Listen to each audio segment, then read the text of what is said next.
Você já imaginou ser expulso da sua própria casa pela sua própria família? Simplesmente por você se assumir gay. Eu sou o Lucas, eu tenho 19 anos de idade e eu sou gay. Meu nome é Guilherme, eu tenho 23 anos, sou de São Paulo, publicitário e gay, principalmente.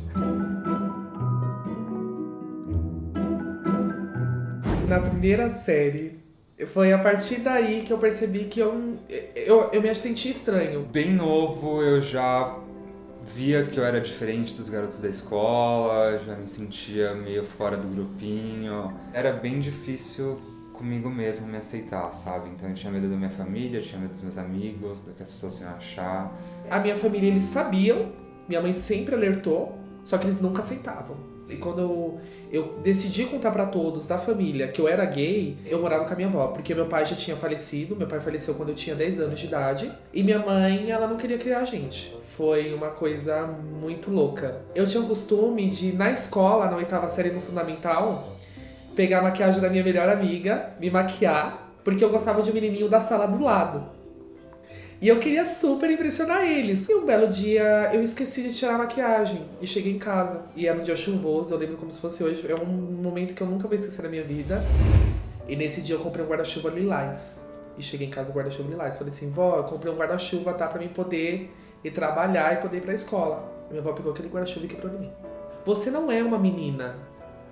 Você não é uma garota, olha a cor disso. E alguém começa a gritar, eu vou pedir pra minha mãe emancipação, eu não vou aceitar isso porque eu sou um prisioneiro. E... aquele dia eu tava decidido em ir até a casa da minha mãe. Falar assim, mãe, eu quero emancipação, eu já vou fazer 16 anos, falta pouco. Eu peguei e falei pra minha mãe, ela sempre entrava no assunto e eu gritei, eu sou gay! Eu não decidi contar pra minha família que eu era gay.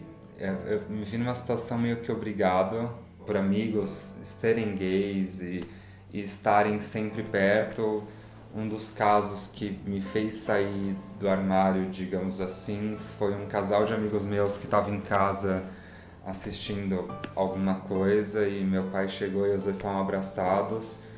E meu pai era muito homofóbico na época. Ele só passou, viu de canto. Eu saí com os meus amigos pra ir pra algum lugar, ele foi atrás e aí ele me fez voltar pra casa, porque se eu andava com gay, obviamente eu era gay. Era uma regra pra ele, assim, se você anda com gay, você é gay.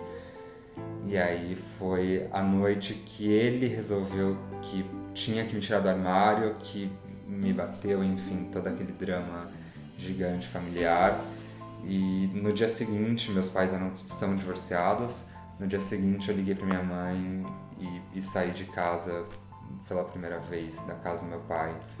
Então, por essa situação, acho que eu fui obrigado a sair do armário. Não sei se eu estava pronta ainda, eu estava ainda naquela fase de ver quem eu confiava, de amigos, de pessoas próximas pra contar. Não sei se era a hora certa da família ainda.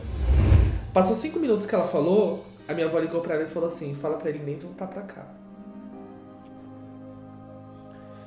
Eu dou no máximo o prazo de amanhã pra ele vir pegar as coisas dele.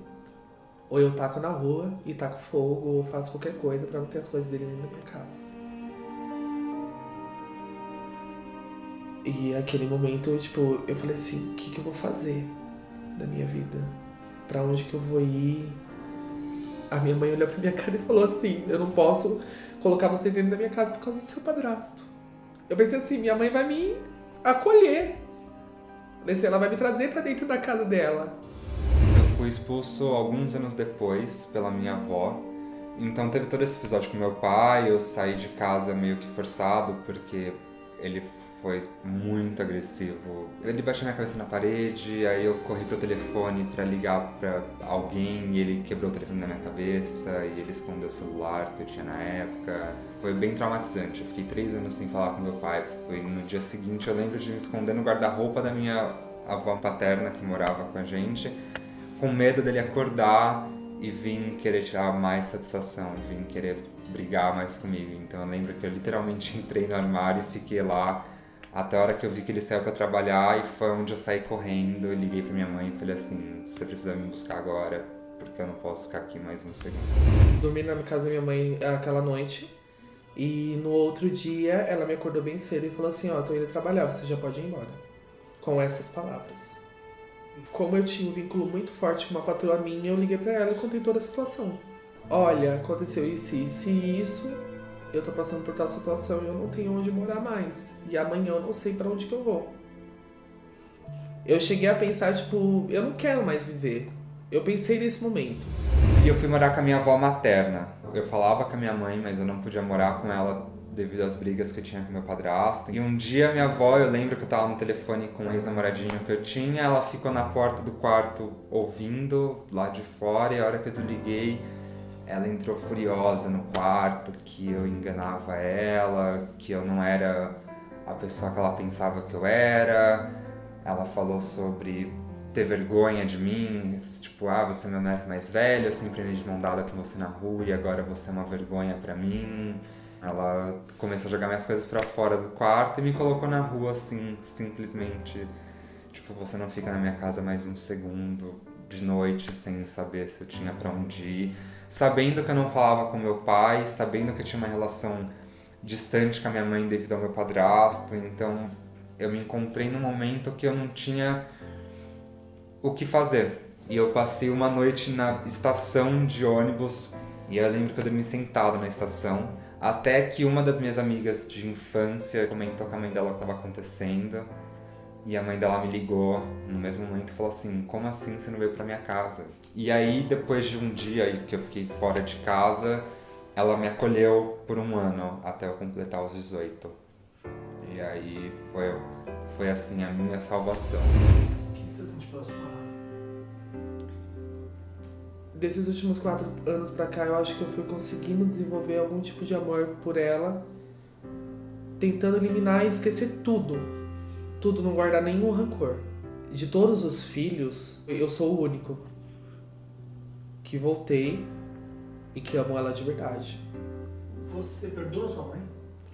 Perdoo. Porque eu acho que a gente não deve guardar rancor de ninguém, a gente deve viver a nossa vida, a gente deve seguir em frente, a gente deve erguer nossa cabeça, a gente deve se sentir vitorioso por todas as formas. Minha mãe já chegou a ficar desempregada e eu trabalhei feito condenado pra sustentar ela e meu irmão.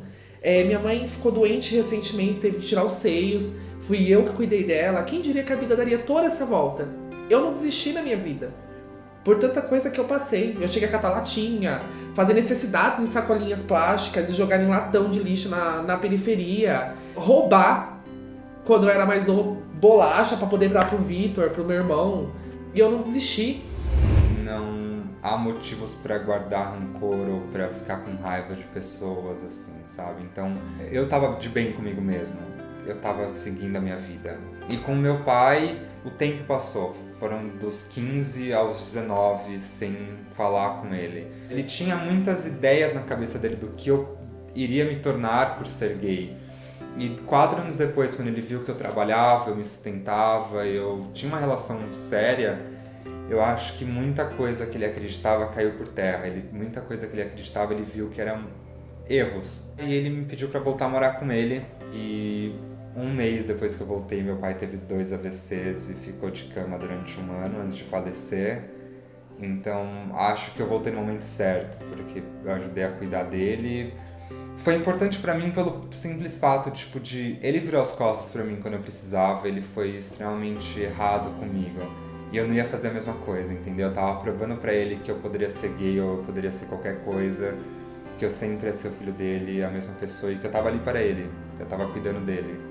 Foram épocas bem difíceis. Ter que lidar com tudo isso, eu tive que largar emprego, eu tive que levar em médico a cuidar, as cirurgias, e ele teve um câncer no coração, que é extremamente raro. Então foi uma barra gigante, assim. Então... Você perdoou seu pai? Perdoei, de verdade, perdoei. Perdoei antes dele ficar doente. Como eu disse, tipo, eu passei grande parte da minha adolescência odiando não ele, mas o que ele tinha se tornado pra mim. Ele tinha se tornado uma pessoa que me dava medo, que me dava raiva. Quando eu completei 18 anos, quando eu já tinha minha independência financeira, eu tinha minha liberdade, eu já tinha passado por coisas e eu vi que ele não foi o único. Eu tinha perdoado minha avó, então por que não perdoar ele também? Então, perdoei, de verdade. eu vou falar uma coisa primeiro pra você. Viado, se ame primeiro. A vida é tão linda. Depois que eu comecei a ir atrás dela, viver ela de verdade, ela me trouxe coisas maravilhosas. Pode ser pouco na visão de algumas pessoas, mas é grande pra mim pelo que eu já tive um dia. É sempre difícil, é muito difícil. Você vai perder o chão várias vezes, mas eu acho que ao mesmo tempo você vai encontrar uma força dentro de você que você não imagina que você tem. Lógico, toda família tem suas conturbações, toda. Mas se você foi tirado do seu lar, é porque esse lar não te pertencia. E a vida vai te proporcionar uma coisa muito maior, porque ela proporcionou pra mim. Você vai olhar um dia pra trás e você vai se encontrar num lugar que você nunca imaginou que você ia estar. Você vai olhar pra trás e falar assim, eu sofri, sim, foi difícil, mas eu sobrevivi, eu tô aqui e eu tô muito mais forte. Então, assim, algumas coisas elas deixam de te abalar, elas param de ser difíceis, elas se tornam mais leves. E a vida vai te proporcionar inúmeros pais, inúmeras mães, inúmeros irmãos, inúmeros amigos. É muito difícil confiar nas pessoas quando você passa por momentos tão traumatizantes na vida. Você tende a achar que todo mundo uma hora vai virar as costas, vai te abandonar. E se algumas viraram as costas pra você, outras vão estar lá pra te dar a mão e te levantar quando você cair. De toda história ruim, tira aquele ponto bom, aquela coisa boa. As coisas ruins você elimina. Não desiste. Continua, cara. Porque eu continuei, vou continuar e eu sei que a vida vai proporcionar muito mais pra mim, como vai proporcionar pra você aí do outro lado.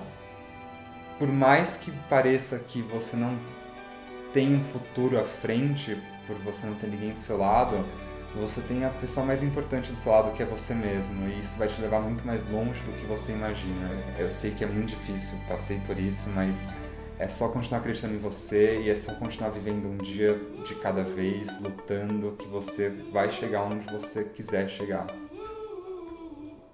Gente, nesse vídeo a gente contou a história de 2 gays que foram expulsos de casa simplesmente por serem gays.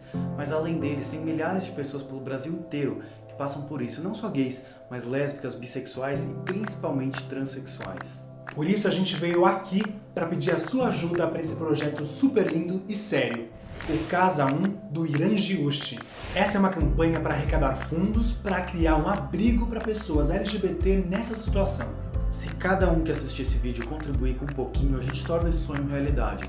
Dá para doar a partir de R$20. Quem doar a partir de R$40 já participa de uma série de palestras e workshops que vai rolar por lá. Na descrição desse vídeo tem um link que mostra um pouco mais do projeto, os valores que você pode doar e como fazer a doação. De novo, gente, se todo mundo puder ajudar, o Irã vai bater essa meta, esse sonho vai se tornar realidade e a gente vai poder ajudar muitas pessoas. Inclusive, se esse sonho virar realidade, vai ter vídeo do Põe na Roda por lá pra gente mostrar isso se tornando verdade, as pessoas que estão sendo ajudadas, você que ajudou com um pouquinho vai ver o quanto você conseguiu fazer com a sua doação. Por isso, ajude a passar essa campanha pra frente, compartilhe com seus amigos, divulgue essa campanha. E semana que vem a gente volta com mais um vídeo do Põe na Roda. É isso. Beijo, gente. Tchau!